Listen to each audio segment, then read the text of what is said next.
Hello there, everybody.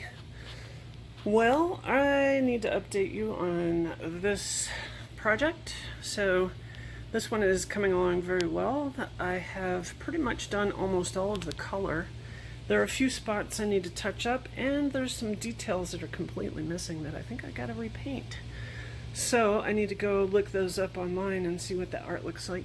Mainly that's right here where the spot is of blankness. I believe there's something that goes there. So as you can see, I started painting in like the Gottlieb. That's pretty much almost done, the Gottlieb part. Just tried to bring it back to where it's complete and it sort of looks kind of worn still, I guess, you know? Just basically what I do when I work on these things is there are different areas of, for example, white paint that will look very different from other areas of the exact same white paint. A great example is this 10 points ice float or whatever that is. And this one over here, their colors are a little bit off. I'm going to lighten this one up with some white to pop it out. That's one of the things that needs to be fixed. The paint process really does depend on the area to be painted. So typically I will use one of these sable brushes. These are, I don't know what size this one is. It doesn't, oh yeah, it's a 6. So this is size 6 and it's a super soft, really nice sable brush. I think I talked about that in the last video. But I recently procured myself some superfine line brushes, and let me make sure this is dry. And these are great because these are good for line work. So you get that wet and you can paint a line pretty much that straight right there. That is a printed line. I did not paint that one. You can tell some of the spots are kind of janky right here. That's just very hard to paint a perfectly straight line with a brush like this. So it's not that thick when the brush is wet, but it's a very fine line. So it's pretty tricky. One thing that you can kind of do is I use this piece of angle aluminum to rest my hand above so I don't smear anything. Also, so I don't rub anything. And then that really, I like the angle iron because it gives a nice little feel in the pad of my hand here. So when I go to, oops, sorry. So when I'm painting, it's really nice and easy, and my hand has a nice solid place to work. And you can lay lines down really nice. With that's a really helpful thing. So yeah, these brushes, highly recommend. This one is a 3/0, a 3/0, I guess. That's a super fine one. That's the finest one in the set. These are synthetic, and here's the pack of them. There are 6, I think. Yeah, 6 different sizes. These are great. I like them. These are the paints I use. This one, I got a story about this paint right here, but before I go there, let me just talk about this other stuff I have. So these are a few of the paints I have. Today I used these 4, 5 to get this sort of pink creamy color, that kind of snotty looking stuff right there, to use on some spots here and there. Cream or this flesh color is so hard to mix, and unfortunately I did not save the number of drops I used the first time I made it, and it was actually a really nice perfect match to a lot of it. That was this one up here, those, and these guys, and some of that other stuff. But anyway, sorry I'm moving the camera so much. So another thing I did was, let's see if I can open this. Okay, so what this is this is just a little hobby flavor bottle that I got that was like blueberry flavoring for making soft drinks and stuff and candy and whatnot. And once it was empty, I thought, oh my gosh, this is such a sweet bottle. I cannot get rid of this. Look at this nice drop. Oops. Dang it. There.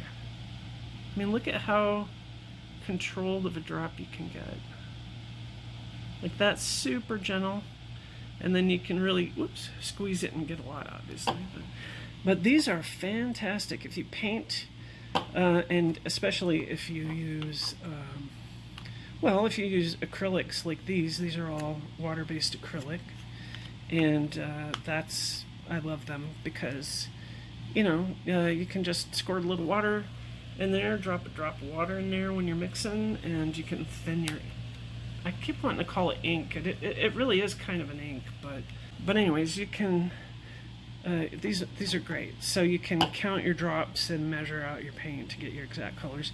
Okay, so, and by the way, I got these mostly at Michael's or Hobby Lobby or wherever, but these two, well, this one I ordered recently because I needed a brown. So that's a beautiful brown. It's like chocolate, like milk chocolate color. Okay, so this Createx right here, this brand is probably, well, in my opinion, the best paint you can buy. This is really for airbrushing. It's super duper quality airbrush paint.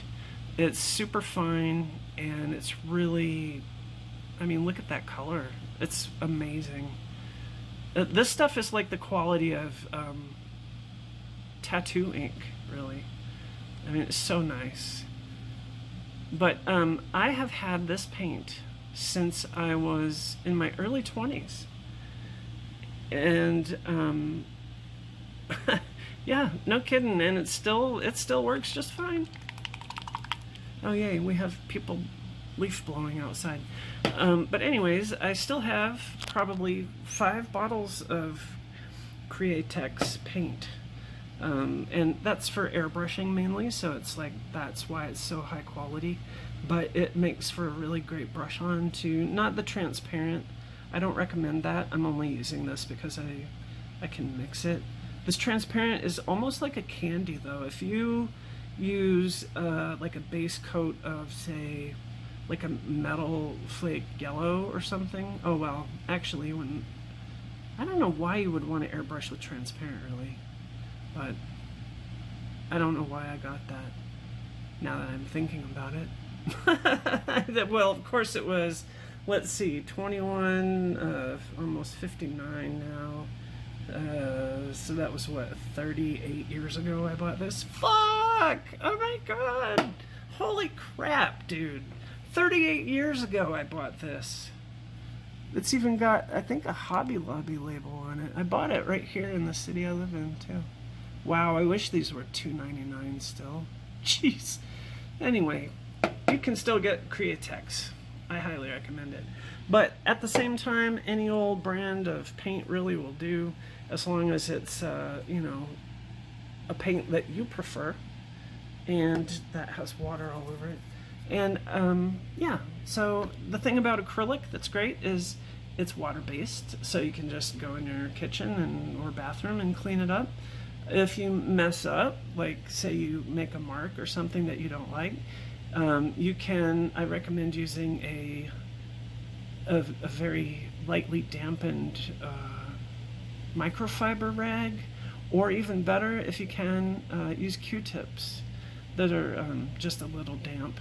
Actually, I would do a swab up with a dry one and then use a damp one and clean up the extra. Because you can smear this, so this is dry. So if you didn't like this and it was wet, you could just basically wipe it away, like erase it with a little bit of spit or whatever and just wipe it off of there, and then you can just paint again. So that's another reason I like these, because of that. And here's another benefit of acrylic paint.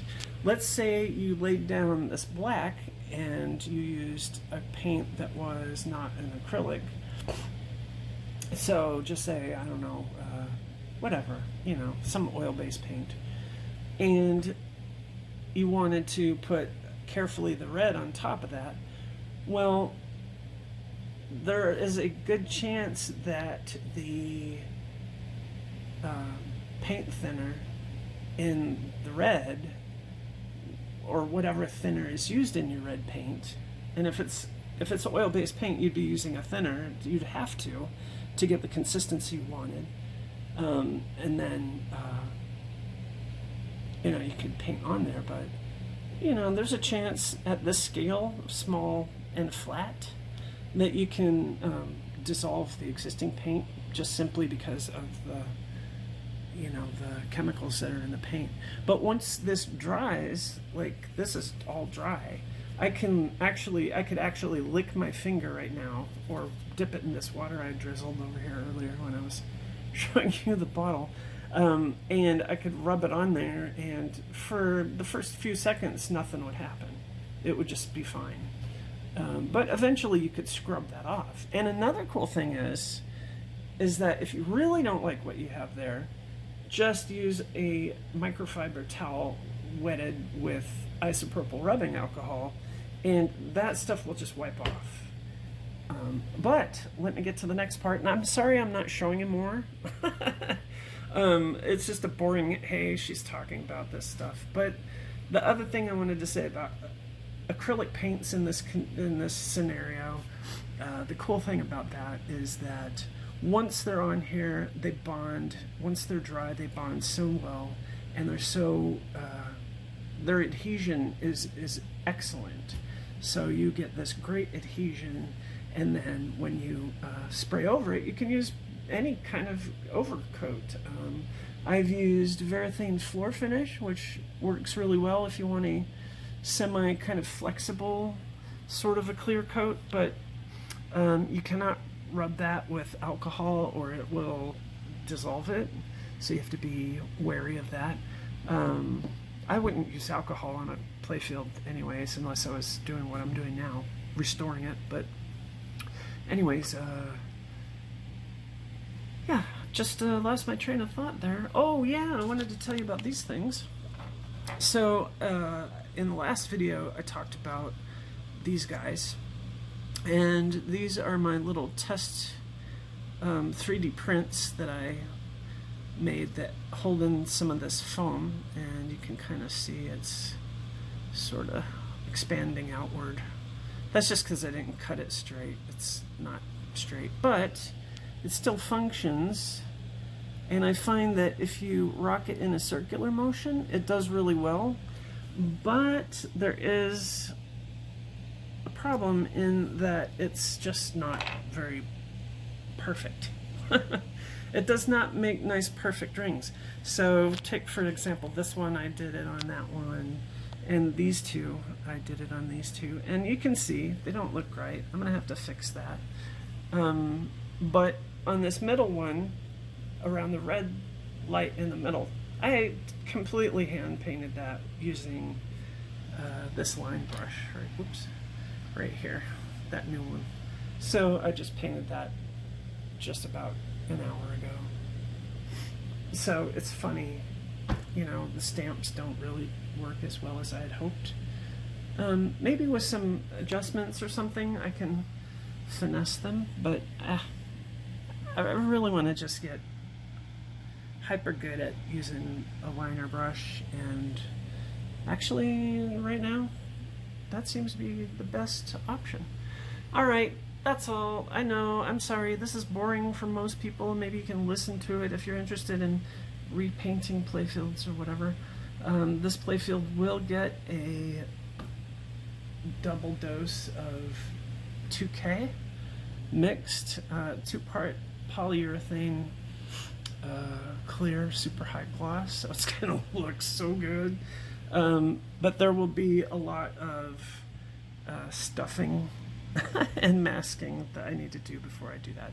Stuffing is the process of putting stuff into these holes so that the spray clear doesn't fill in any bulb sockets or anything like that. Plus, yeah, these guys need to be filled in. Every single little hole needs to be filled individually. Normally, I just use paper towels for that. I pinch off little pieces of paper towel and stick them in there, or even toilet paper would work, but it's not as strong as paper towels to get back out. And then you can use needle nose pliers or tweezers to get them out of the holes. Really important, though, that you do not get any layers of clear down in, especially these smaller holes. Although there are other holes like these guys, like screw holes. I think it's good to let them fill in with clear, because then you can take advantage of the clear coat. But at the same time, now I'm thinking about it, may that be possibly damaging? I don't know. I'll have to think about that. These little buttons are going to be the greatest challenge, though, when it comes time to mask these off.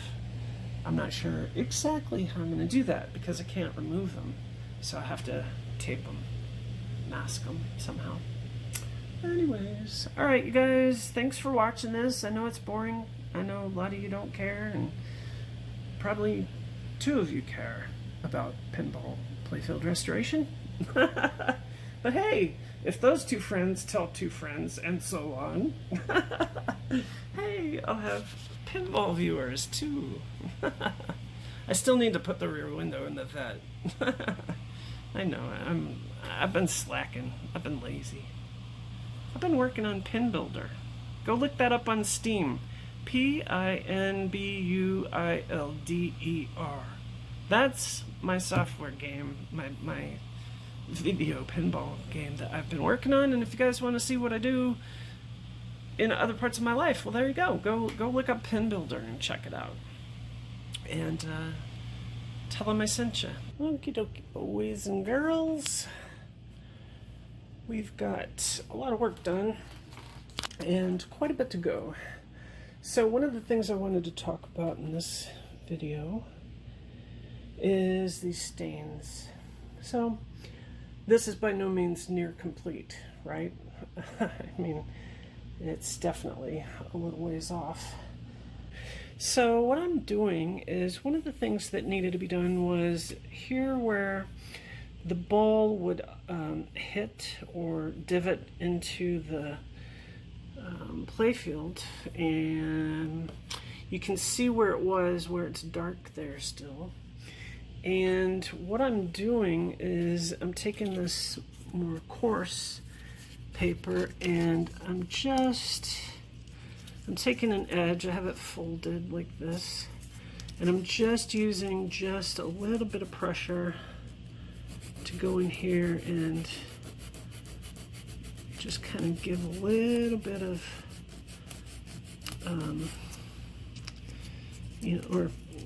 sorry, my words are not coming to me quite well.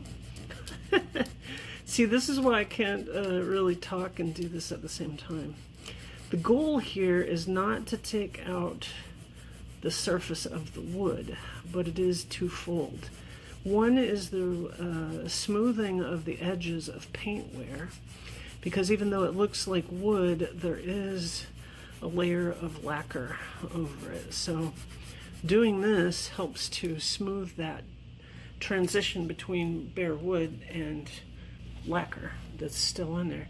Then I'm going to take a clean or a dry cloth, and I'm just going to wipe that, and you'll see it doesn't really look much better.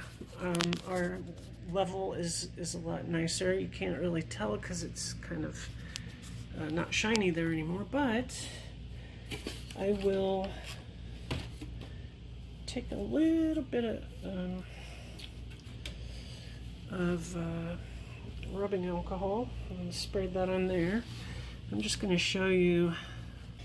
Well, you can use rubbing alcohol like this to see what that is going to look like. So as you can see there, it looks a little bit better. I mean, it looks a little bit better than you first saw it, but it looks way better than it did before I started doing this. So you can kind of get an idea of what that's doing. This is a terrible explanation I'm giving at the moment because I'm really kind of thinking about this too much as I go. But anyway, so that's the thing there. I also tried here to where's my other piece? Did I lose it in the hole? Shoot. No, there it is. Okay. This spot here, I also began to like take down, at least leveling it out. Here you can see how uneven this one is. You can see where the paint wear exists and all that jazz. Because the metal just kind of dug into the paint right here. So I'm just gonna give that a little bit of a sort of a smoothing out. Now this I should have probably done early on, but it's okay to do it now as long as I'm careful. I also smoothed this down a little bit. So all of these areas are now nice and flat or level. And the coloration that's under there is going to just have to live there. Because even if I were to go in there, the staining is so deep. And you can see how deep that is. It's really bad. Most playfields aren't like that. They don't typically get that dirty, I guess is the right word to say. This one was absolutely filthy, and it's been allowed to soak in to the wood so much for so long that it's just ruined it. And again, it's probably beer, soda pop, or beer or soda pop, or maybe both, and definitely nicotine and cigarette smoke has gotten into this one. So I have a few more things to do. I'm on the black work now. I think I'm just gonna clean up a few spots that I'm seeing that look a little funky, and I'm gonna do some final painting in here. You can see where I've painted because some of the spots are flat, but once this is cleared, it's gonna look absolutely amazing. I'm excited about that. So yeah, got some black work to do. Use some line brushes and possibly my little stamps I made, and we'll see where that takes us. Hopefully by the end of the weekend this sucker will be clear coated. So yay.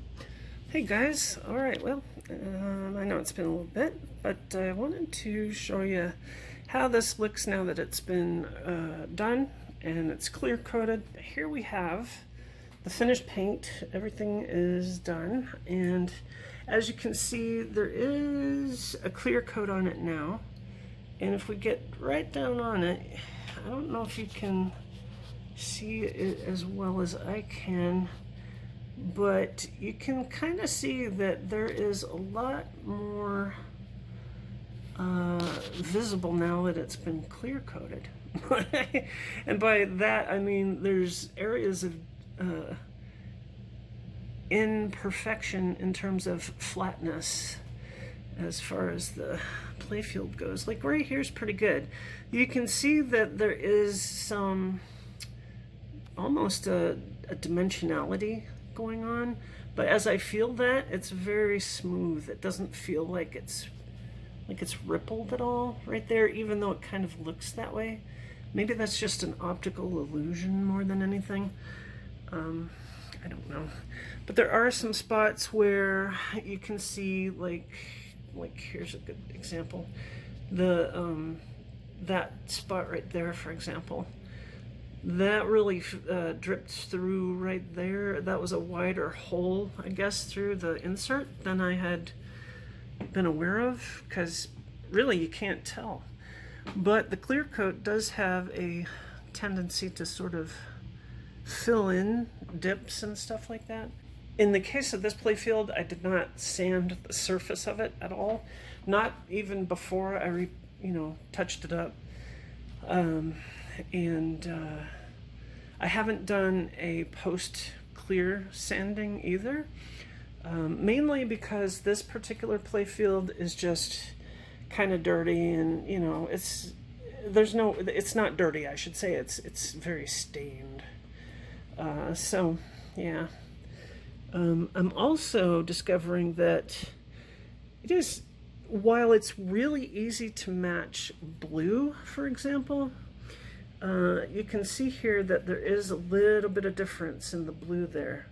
You can see this blue is original over here on this side, and it's a lighter color now than the darker blue which I painted on there. So on the next ones I do, I'm going to keep that in mind, and I'm actually going to do the blue a slight, like just a slight shade lighter than it appears on the playfield. Because, I mean, while it's, nobody will probably really ever notice that, but the same is true for the green. And the only way to avoid that is by repainting all of the color. So repainting this all green again, which I didn't necessarily do, because when I worked on it before, the clear, it looked solid green to me. And that was with a lot of scrutiny. I take great pride in my color matching abilities. I have pretty good color matching sight. And to see it having been clear coated and coming out a different shade slightly really annoys the shit out of me, to be honest. Because I'm a smidge OCD, I'll admit it, you know, I'm a bit OCD, but only in an artistic way, and, well, not in the, oh, I better wash my hands a bunch of times way, you know, I'm not like that kind of OCD.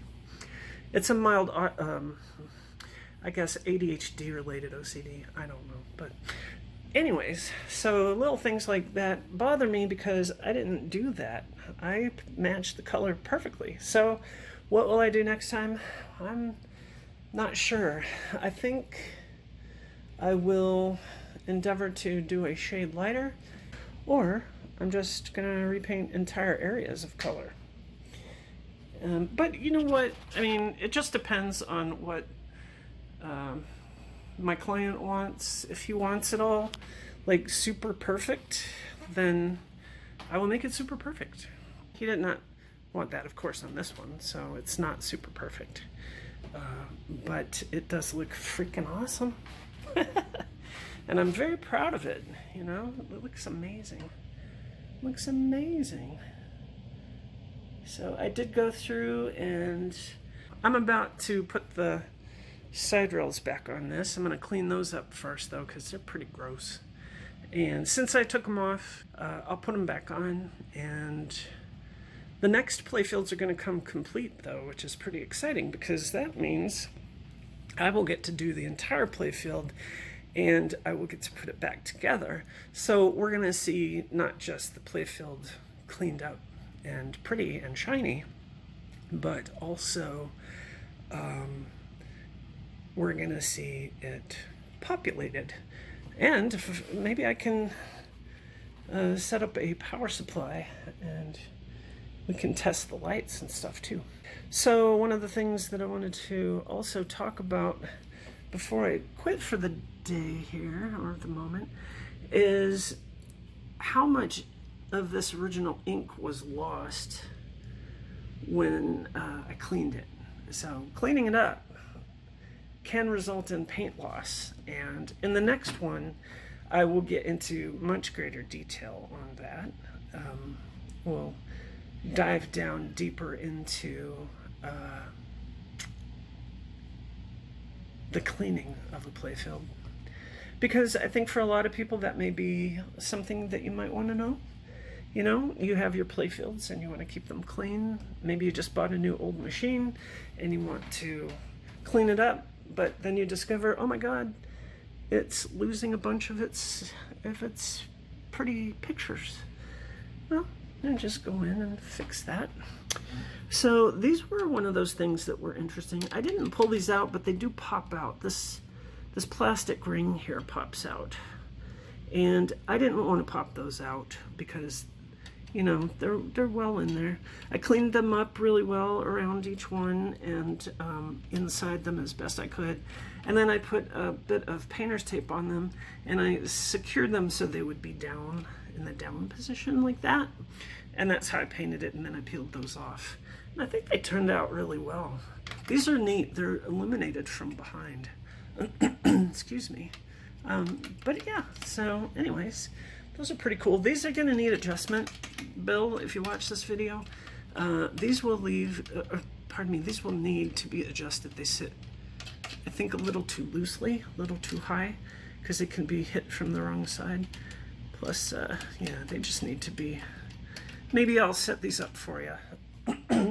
You know what, I'll do that. Yeah, that makes sense. Why wouldn't I? So there's something I can show you guys too. So I'll get to that momentarily. Okay, so I've already, this is basically finished now except for some adjustments to these little guys.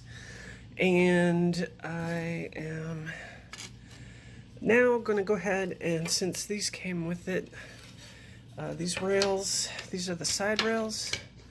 They go along the, you know, outside end of the cabinet. My cats are going crazy. So what I'm going to do is I'm going to go ahead and clean these because they are pretty nasty on the bottoms especially, and they're pretty gross just all around. So I'm going to do my best to clean these up, and I will probably give them a shot of clear also if I have some other clears left. If not, I may hit them with like a Varathane or something to protect them. But, you know, I probably wouldn't do that unless I was sanding this down. And I don't really think that's going to be necessary. So I'm just going to polish these guys up and clean these up. So the way I do that is very simple. It's kind of hard to show with just one hand, but what I'll do is I'll take a microfiber towel and use a clean spot of a dirty one, and I use these bottles with isopropyl rubbing alcohol. So basically I put one of those or some of one of those into this, and then I have a really nice spray. And this has that awesome front tube thing built into the bottle.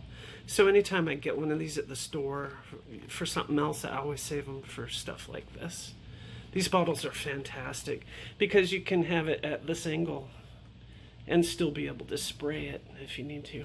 So what I'll do is I'll spray like a wide mist like this, and then I'll just pick this up, and I wish there was a way to do this without, you know, whatever. But I'll use that to like scrub these clean. So I'm gonna go ahead and do that, and I'll probably get some steel wool to polish these guys also. And some, like this one is loose, so I'll tap these in. I'm not gonna pull these out because it would just loosen them. But they are all loose, so I will tap those in there after I clean them up. So I'll just come back after that. So one of the things I did notice was, first of all, these are loose enough to where the brads will just sort of slide out of their holes. So I went ahead and took off the ones from this one, and as you can see, there's quite a bit of, you know, liquid or greasy nicotine residue here underneath each one of those. So what I decided to do was go ahead and pull those off, because that'll make them easier to clean anyway. Not that they're that bad, they're just kind of coated with that same grungy coat. And what I'm going to do is I'm going to take some of this 100 grit sandpaper, and I've already done this on the top edge here, and I'm going to go ahead and I will hit this with alcohol and clean those spots off. And then I'll show you what I do with one of my favorite tools in the shop, sanding sealer. It's one of the best things in the world. I love this stuff. So let me get this cleaned off, and I'll sand this down a little bit, and I'll show you what that plan is. All right, so these are now degrunged. That took me about 3 minutes probably. And I just hit this towel. This is the spot. This area right here is what came from this. And I'm not gonna worry about that. I'm just gonna sand over it. So here's what I'm gonna do. And the reason I'm doing this on this piece is because it's visible. Like, you can see where the ball hits this one. This one hits here, right? So these are visible, and I want to make them look nice. So I'm going to take my old piece of 100 grit, and I'm just going to go ahead and start giving this a real gentle once or twice or thrice over. And I'm going to just strip it kind of whatever's on the surface. And at the same time, we can kind of give the edge just a small round, just to make it easier to deal with. Let me move my stuff over there back, and we'll just keep on going. I'm not going to go terribly deep, but I do want to break through any lacquer or anything that's on here. One of the nice things about sanding sealer is I believe it's actually just a lacquer. I can tell you that for sure about Minwax here in a minute.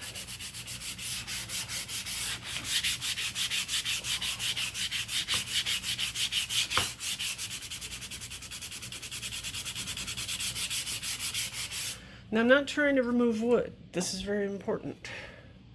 I'm just going to turn this around so I can hold it with my elbow. And keep going here. It's a nice maple. You can see the figuring in it. Manufacturers back in the day, they always chose the best woods for the playfields.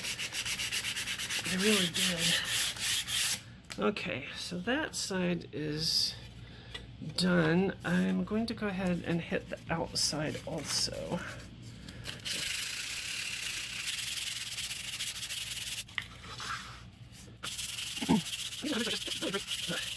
It's a really nice shit, I can't think of the word.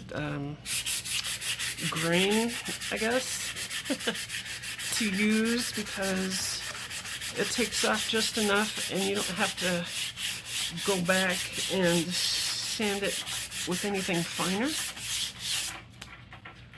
Okay.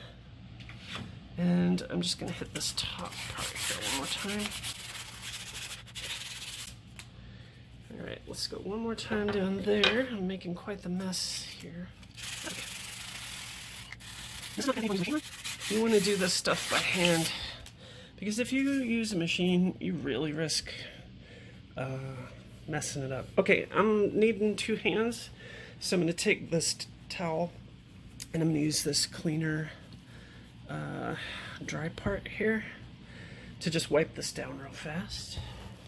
Alright, so now this is all nice and clean, and we can start working on it. So what I like to do, because this is I'm sure a lacquer, that typically means it's like a varnish, probably a lacquer varnish. I don't think it's a shellac, but what's nice about it is it soaks in, and I like to use 2 things for this because I don't want to deal with cleaning brushes. So I'll take, usually I use just a paper towel, but for this example I'm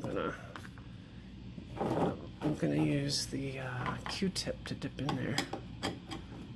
Okay, here we go. This one's almost empty, but you can see this beautiful stuff down in there. Oh, look at that. It is really nice. This, oh, and if you could smell it, it smells so good. All right, so there's a little bit of a wet, oh no, that's dry. Okay. So I'm gonna take my Q-tip and I'm just gonna go in there and I'm gonna get some on this just to show you how I do this. So this goes on, and it will dry very fast. So you can just use the Q-tip like this if you want to, but I also like to go back over it with a towel. And what you're doing is you're just letting that stuff soak in, and you don't want it soaking wet, but you can see how it looks on there. See? Well, it's kind of dried up now, but yeah, you can see. So here we have the sanded spot where it's a matte finish, and now it's getting shiny over here. So you can see how that is gonna look. So let's do a little more. And let's see, yep, I've got some left in this. So I'll just do like that. I definitely want to put the lid back on that because I don't want to lose any. And we'll just use what we got off of that. And we'll just keep on going here. I'm just pushing it in. It's good to do it like in circles as well. But for the most part, you just want to carefully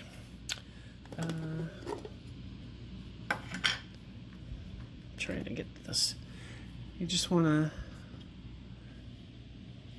carefully put your stuff on there and cover that back up, and we'll just keep on going. One coat is okay. It's best to do two. And then if you really want a super sweet finish on this, which is obviously a good thing, you don't want to keep rubbing over it. You know, you just want to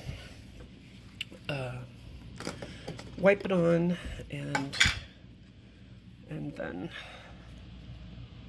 I'm trying really hard not to get this on myself. Okay, I'm just gonna squeeze that out there. This is, believe it or not, an easier way of doing this than just, usually I'll just dip the tip of one of these in there, but it's so low now that it's just kind of hard to get to. So what this will do is this prevents seepage into the wood of any other liquids or anything, and it just basically is a preservative at this point for this one. So now that that side is coated with a nice coat, I will go ahead and do the top, whoops, and the bottom. So I've got the bottom here. We'll do the top and the bottom and the ends. The ends are really important too. Those, actually, now that I'm looking at that, probably could use a deep sanding, but I'm not going to worry about these for this one. If a client has a machine they want done perfectly, then I will sand all that discoloration off. Or if in the case of these that are painted, I will clear them, or clean them, sand them, and then repaint them the original color. So anyway, since these are wood, that's what this is getting treated with. The reason why is because it's way easier to do this process, and it's equally as protective for this wood as say this clear coat would be. Alright, so what I've done is, and I'm sorry that I missed most of this, I'll show a couple of, well, at least one small clip of this side, but I've basically taken a toothpick and I've broken the tip, and I've broken the tip of it off into these two holes. The tinier hole gets the very end of the tip, and then this hole gets just the next part of it. And I'm going to make sure those are kind of shoved down in there a little bit. And then what I want to do is I'm going to take a little bit more of this. And what this is going to do is it's going to act as a natural glue of sorts. So I'm just gonna kind of paint that down in there into the holes. Just kind of drag this across so that the stuff will go down inside. So we're going to get our holes filled as much as we can. Ideally, I should have probably done this first and then done the other, but there actually already was some sanding sealer in the hole before I put that in there. It just was from cleaning it previously. So then I'm going to go ahead and wipe this stuff off. All right. Now I can take my cleaned rail, which has got fingerprints all over it now, but I will try to do this with one hand, and we'll get these lined up and started, hopefully. Okay, I need to